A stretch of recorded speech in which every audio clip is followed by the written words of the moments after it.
Some Alberta doctors drawing attention with a day-long discussion to the fate of Calgary's single-use items bylaw and rules governing the race to replace Rachel Notley. Time now for tonight's politics panel, and joining us this evening, Jim Groom, a political scientist recently retired from his role at Medicine Hat College, and Don Hill, co-founder of the blog Beyond Polarity and a longtime broadcast journalist in Alberta. Good evening to you both, and let's begin with family and rural physicians hitting the airwaves at length to highlight a situation they call unsustainable. I'm sorry, but if things do not change, unfortunately, I will have to close my practice. Physicians kicked off a 24-hour campaign at 8 this morning. One doctor will share their personal story every hour through the Alberta Medical Association's social media channels. The AMA says financial pressures imposed by the current family practice model, leaving 61% of family physicians considering leaving the system, and 1 in 5 expect their practice will not be viable beyond 6 months. Jim, how much attention do you expect this round-the-clock campaign to draw from Albertans, and how far will that message go in reaching the government?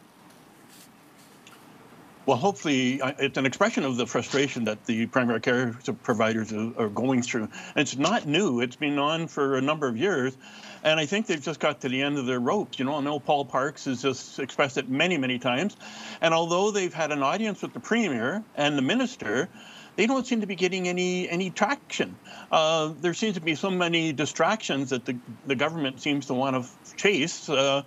And they don't seem to want to really bear down on this problem with healthcare, and yet everybody knows somebody who's been in the hospital or has gone to the emergency ward and waited for hours to get in, and rural facilities being closed, etc. But there just doesn't seem to be any action. So I think their frustration is going to be accepted by Albertans, and it's going to draw some attention, much needed attention, and hopefully they'll get some results from the government. Don, last night's panel discussed the rolling closures or by daycare operators who are protesting the position they're left in by the $10 a day childcare funding model. What do you make of different groups openly pushing back and applying pressure now on the Smith government? Well, this is actually happening right across the country in this jurisdiction of healthcare and also for childcare. So, for instance, in Ontario, Northern Ontario, and specifically places like Sault Ste. Marie, Sudbury, which is a major distribution center for healthcare in the north of that province. Again, physicians at the general level, meaning your family doctor, is basically saying there, well, we're not getting enough money, but more important, we don't get enough relief. We don't have enough family physicians coming into the system. So this seems to be rolling out in different kind of forms across the country. So here in Alberta, for instance, these are, as Jim was saying just a few minutes ago, this is not a new story. It's just a new way of communicating this story at ground level. And finally, just to kick in, yeah, if your kids are suddenly at home all of a sudden and your daycare operator is saying, I can't afford to do this anymore, that's going to get attention pretty quickly. So we should be looking for more, not radical measures, I'm not talking about a truckers' convoy, but something in that order of communications to get the government's attention. Jim, you brought up how the AMA has been in talks with the government to get more funds flowing into the system, a new payment model off the ground. But to your point earlier, does it risk rubbing the government the wrong way by embarking on these awareness campaigns? Does it risk stalling the process? Well, I think it's a reflection, once again, of the frustration. And it doesn't seem to matter what physicians have tried or healthcare providers have tried. The government seems to be in a position where they are trying to radicalize them as if they're in opposition. And it just seems to be that they have tried different approaches. They've tried to be conciliatory, and it really hasn't worked for them. So I think at some point, as you say, Michael, they have to push back on this and get some substantive results so that they can serve their communities, but also keep their practices open. They are financially, they're suffering. All right, pushback of another sort. The dust-up at Calgary City Council over its single-use items bylaw just 2 weeks into implementation. How are we going to actually get that behavior change out of our communities when we just say put a fee on it that is taxable is somehow going to change behavior? No, and your measuring stick is when citizens stop complaining, it's a success. Council voted 10-5 Tuesday in favor of starting the repeal process. The bylaw went into force January 16th, and among the changes, businesses charging 15 cents for paper bags, $1 for reusable bags. Many of the councillors say they've been inundated with emails opposing the rules. Don, democracy in action? What do you make of how this bylaw dialogue is playing out?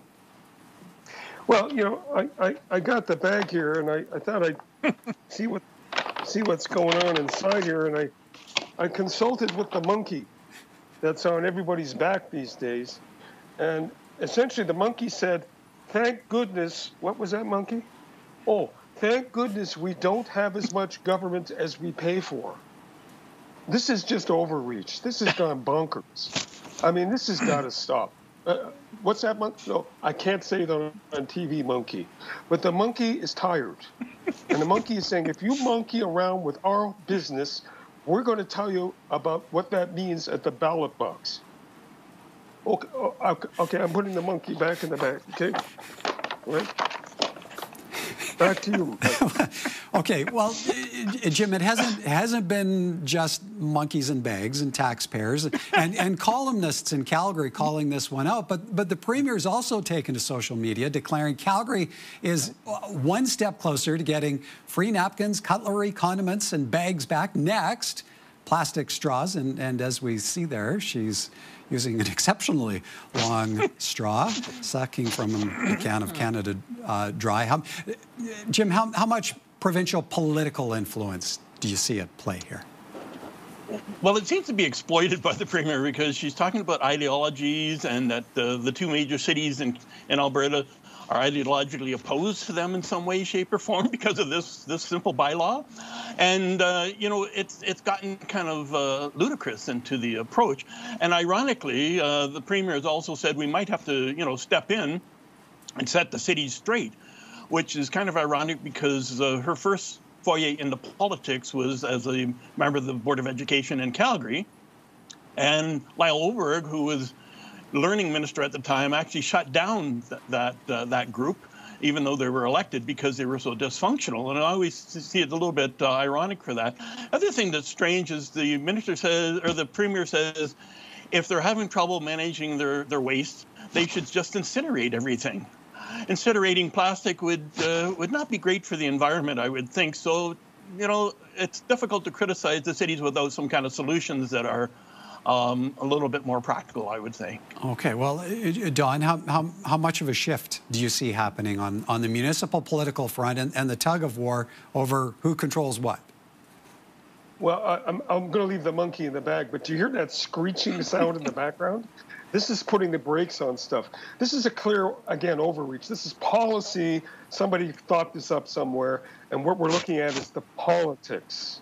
So politics are going to be coming into play again, and I think everybody's going to be thinking a little bit more about before they throw out new policy for the great unwashed and the slightly showered, as you and I and Jim are, to consider that.